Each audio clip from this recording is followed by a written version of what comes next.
In its broadest sense, public policy is a reflection of how people in a political society define a good life, and how they try to achieve it through their political institutions.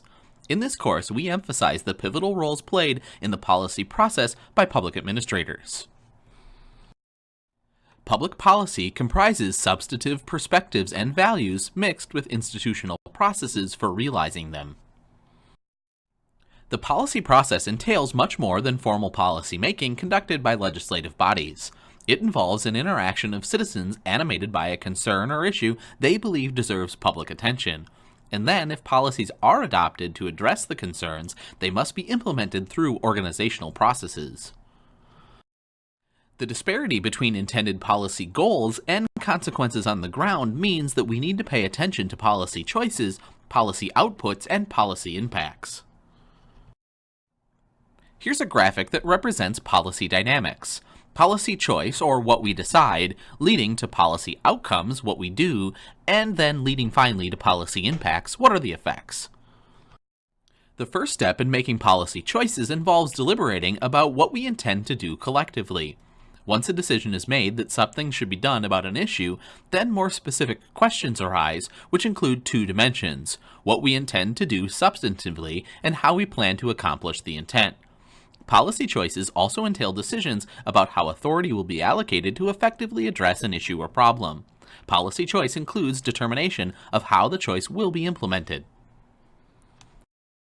Policy impacts, policy goals, and policy outputs may be fully aligned but still not produce a difference that matters on the street.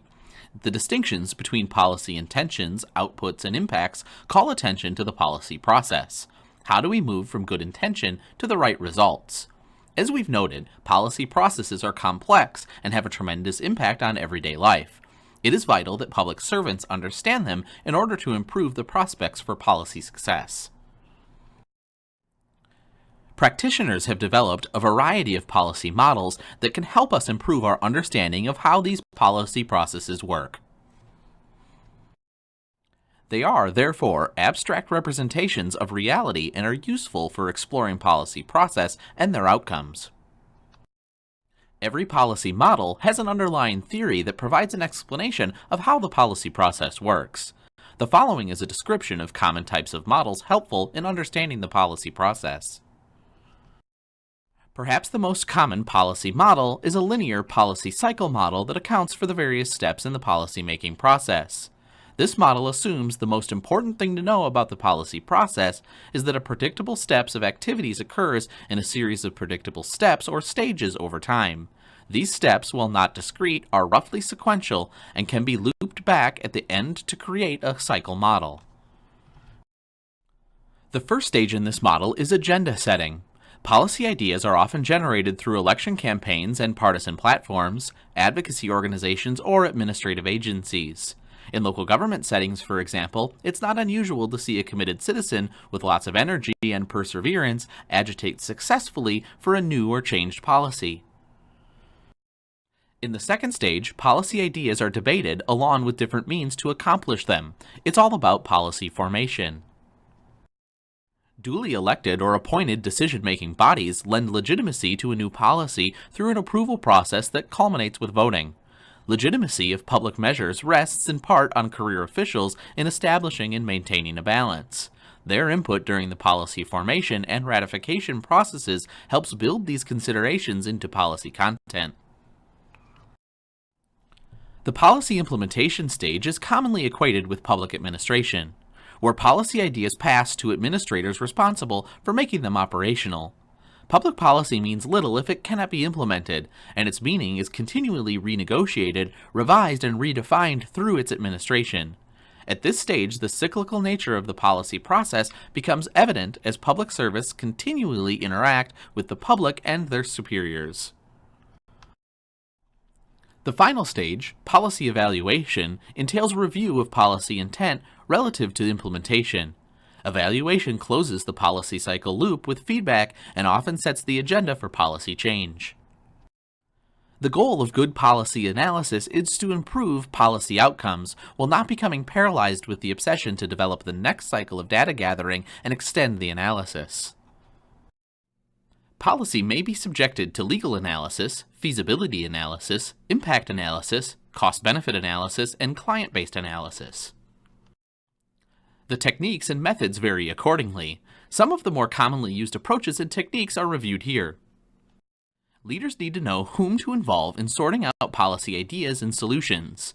Laws and administrative rulemaking procedures require the notification of people with known interests in a policy domain. Stakeholder analysis helps assess who must be involved and who can affect the policy design and outcomes. It matters how specific policy processes unfold and function. Process analysis often entails the use of linear planning models and critical path mapping. Failing to adequately analyze these processes can jeopardize contracts, compromise missions, and incur legal liabilities. Improving decisions through decision analysis is one of the most commonly taught forms of policy analysis. There are a number of approaches, but the most common divides the policy process into key design stages. When decision criteria and policy alternatives are developed, analysts can provide the technical information about the effects of alternatives in various criteria. These kind of analysis can significantly improve the quality and timing of decisions.